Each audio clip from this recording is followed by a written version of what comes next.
Hello, good morning, everybody. Let's go ahead and get back to our lesson. I hope everyone has had a great weekend. We're going to go ahead and start off for Unit 5 this week. So let me go ahead and get all this set up for y'all. At the same time, while I'm getting this situated, let's go ahead and take out our journals and go ahead and format our Cornell notes so that way we can take notes of the story that we're going to be reading and also the PowerPoint.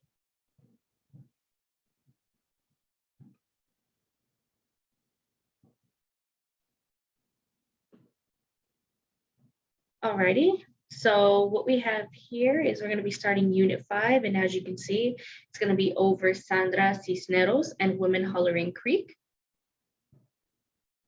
Let's go ahead and go over a brief history of Miss Sandra Cisneros. So she was born in 1954 in Chicago. She only was the only daughter with 6 brothers. She is a Mexican-American author and writer. Her parents originate from Mexico. She began her writing in high school, mainly in poetry. And of course, we are going to be getting to our poetry lesson not that far from now, being a couple of weeks. So I hope everybody's excited for that. The only formal training she ever received was in high school during writing workshops. And I'm sure most of you are aware that we do offer a writing workshop occasionally during the semesters. So I would very much take advantage of that as much as you can. Some of her famous works are Carmelo, Loose Woman, and Have You Seen Maria? And we will be reading one of her other amazing works this week as well. Like I said before, she mainly focused on poetry, and you can also see that in most of her books. And she has been writing for over 35 years, and she still is continued writing to this day. Some of her most famous books here that we will be going over or will be mentioning during this unit, we have Caramel, and we have our book right here in the center, going to be Women Hollering Creek and Other Stories, which I'm hoping y'all will enjoy. And last but not least, we have The House on Mango Street, which was one of my personal favorites because I actually read that book in middle school, and it was a wonderful introduction into the Latinx literature. So let's go ahead and go over Women Hollering Creek and what we'll be going over. So Women Hollering Creek and Other Stories was a book that was published, and it had a bunch of short stories. Of course, it was written by Sandra Cisneros, as you saw on the book cover on the last slide. It was published in 1991, so not that long ago, and she actually is a San Antonio-based author. This particular book is a collection of written stories from the experiences of female Mexican immigrants in America.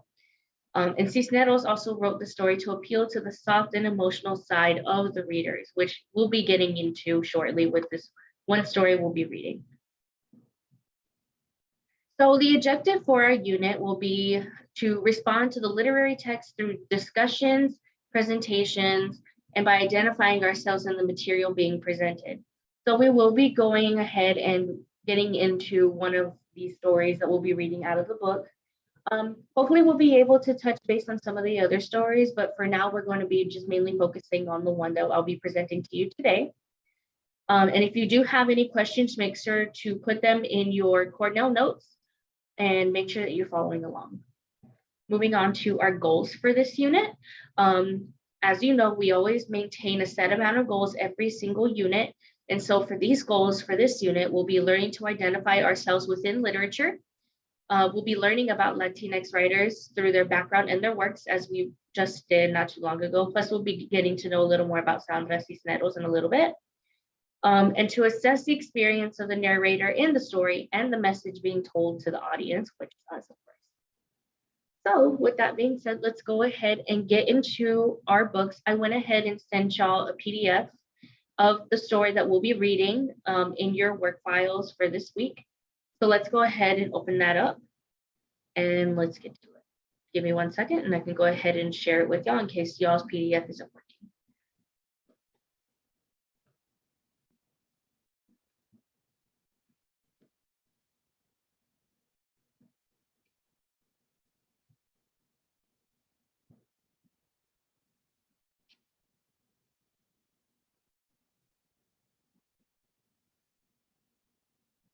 Give me 1 second, sorry.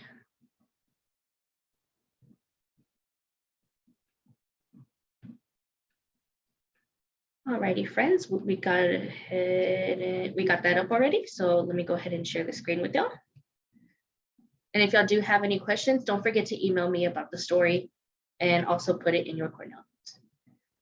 So with that being said, let's go ahead and read. Yours is the one with mean eyes and a ponytail, striped swimsuit, stilettos, sunglasses, and gold hoop earrings.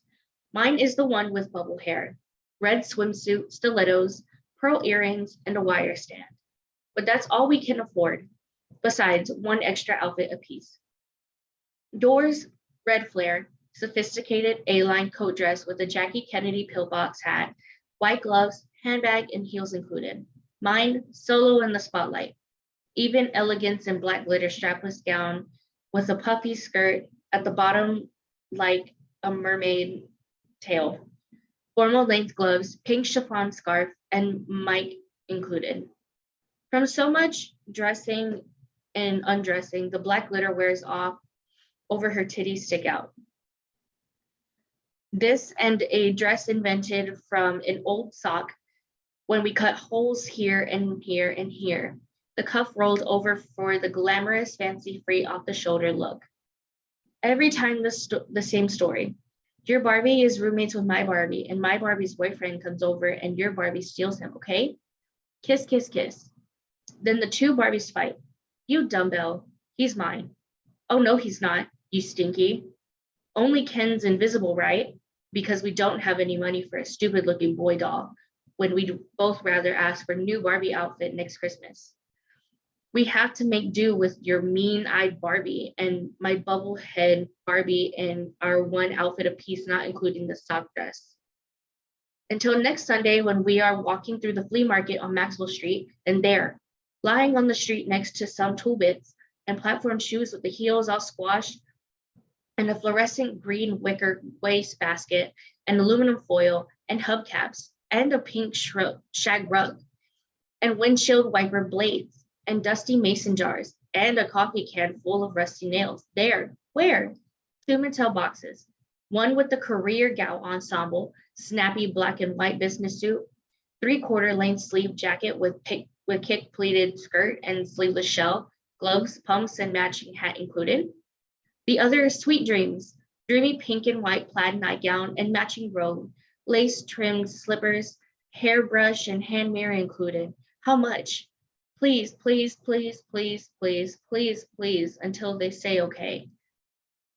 On the outside, you and me skipping and humming, but inside we are doing loop-de-loops and pirouetting until the next vendor stand next to Bach pies and bright orange toilet brushes and rubber gloves and wrench sets and bouquets of feathered flowers and glass towel racks and steel wool and Alvin and the Chipmunk records there. And there, and there, and there, and there, and there, and there. Bendable legs Barbie with her new page boy hairdo. Midge, Barbie's best friend. Ken, Barbie's boyfriend. Skipper, Barbie's little sister. Judy and Todd, Barbie and Skipper's tiny twin sister and brother. Skipper's friend. Scooter and Ricky. Alan, Ken's buddy. And Francie, Barbie, modern cousin. Every day, everybody today selling toys, all of them damaged with water and smelling of smoke because a big toy warehouse on Hassel Street burned down yesterday. See there? The smoke still rising and drifting across the Dan Ryan Expressway. And now there is a big fire sale at Maxwell Street today only. So what if we didn't get our new bendable legs Barbie and Midge and Ken and Skipper and Tootie and Todd and Scooter and Ricky and Alan and Francie in nice clean boxes and had to buy them on Maxwell Street, all water soaked and sooty?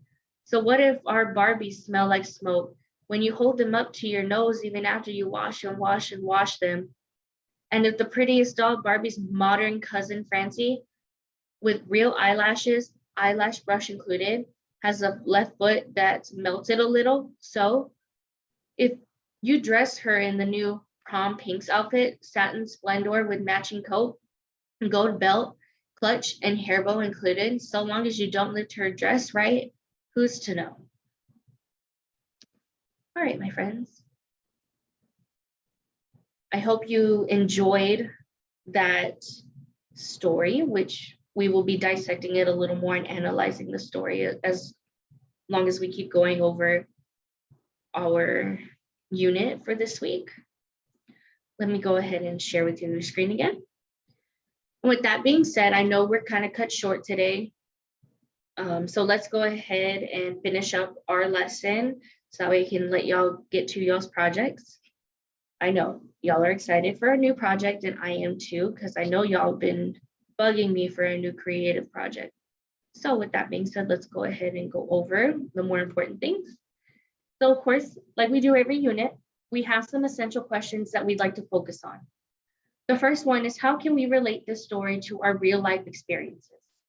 So when you think about this question, let's go ahead and think about what those two girls were feeling. How in the beginning, they were so desperate for a new outfit. They were so desperate that they didn't even want a Ken doll anymore. They just wanted outfits for their Barbies. And if you're a girl, you know how it is too, but I mean, anybody knows how it is. That new accessory comes out for that one toy you have, and it's the coolest thing that you could see, and you need it. And that's exactly what those girls were feeling. So when you think about how it relates to life and your real life experiences, try to think about a time where, you know, you had this really cool toy, or you had this one toy that you love so much, and all of a sudden a new one came out, and a newer one came out, and you asked your parents over and over and over again, but they just kept telling you no, or for financial reasons, they just couldn't get it for you. Try to think of it that way, or even with just certain objects in general. It doesn't have to be a toy. For number 2, what aspects of the story prove that the narrator is relatable? So when it comes to the narrator, of course, we don't get a name, but we know it's 2 little girls. They're talking about playing with their Barbies and playing with the new Barbies they've received from the flea market, from the Mattel building burning. They don't care how damaged they are. They don't care the condition of the Barbie doll or the clothing. They're just happy enough to even receive new dolls and new clothes because it's just what they wanted. And they made it work for the most part. So how are these 2 narrators relatable to you guys? Take a minute to think about what it is that the narrators are feeling and the emotions that they have before, when they only had the 2 Barbie dolls that they had and the 2 sets of clothing that they have, compared to how they feel now and what they're feeling about their dolls and the clothes that they're getting. Question 3, what imagery do we see that describes the narrator's perspective on life to us? So as we're diving into this new story as part of this book, let's go ahead and think about what it is that these 2 narrators say, or that the main narrator says about what she sees. And like a good example would be the smoke that she talks about coming from the expressway, where the building was burning and still kind of burning with the smoke rising up. That's a good example of the perspective that she gives to us about where she lives and how her life may be, her financial situation, and her life with her parents. So I want y'all to kind of dive into these 3 questions on your own. And we will be discussing these essential questions tomorrow in our in-class virtual discussion, along with some other questions that I have put down for us, so that way we can have a nice and thorough conversation about the story and some maybe underlying themes and main themes, along with different aspects and characteristics of these characters. So with that being said, let's go ahead and move on to the next slide. Yes, we do have a quiz on this story. I was contemplating on having a quiz, but I figured this would be a good opportunity for y'all to go ahead and boost up your grades, since we just had some midterms. So if you want to go ahead and make sure that you're taking your notes, you're taking advantage of the Cornell process and you're writing down your questions, and also make sure that you come prepared with some questions and some insights of your own for the in-class discussion the next time we have class. Your quiz will be due on March 10th. I went ahead and posted it to our online class already. So if you would like to take it and review the story, you are more than welcome to. It will be 10 questions, of course. We won't be having any written questions since I know y'all just came off midterms. And it is multiple choice.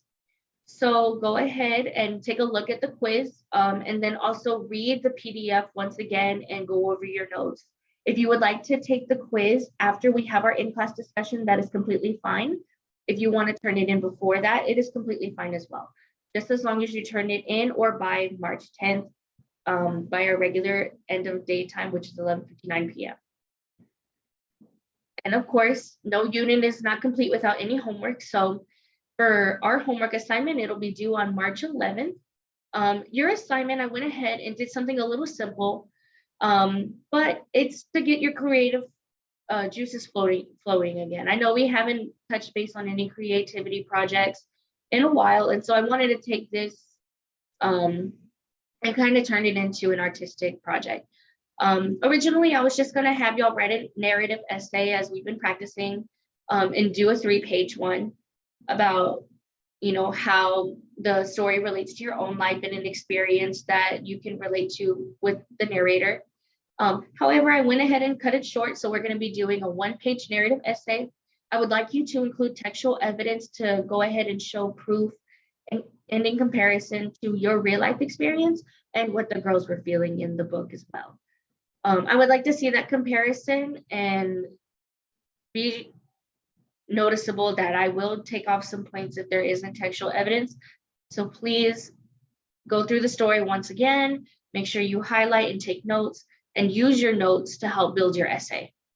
Along with your 1-page narrative essay, I want y'all to go ahead and create an image. So you can draw, you can paint, you can use Photoshop if you want, you can use anything that you'd like, whether it's online or in person, whichever, depicting your topic on your paper. So if I go ahead and relate how there was this one toy that I wanted and my parents couldn't buy it for me due to financial issues, and it made me upset, but I got it for my birthday or something like that.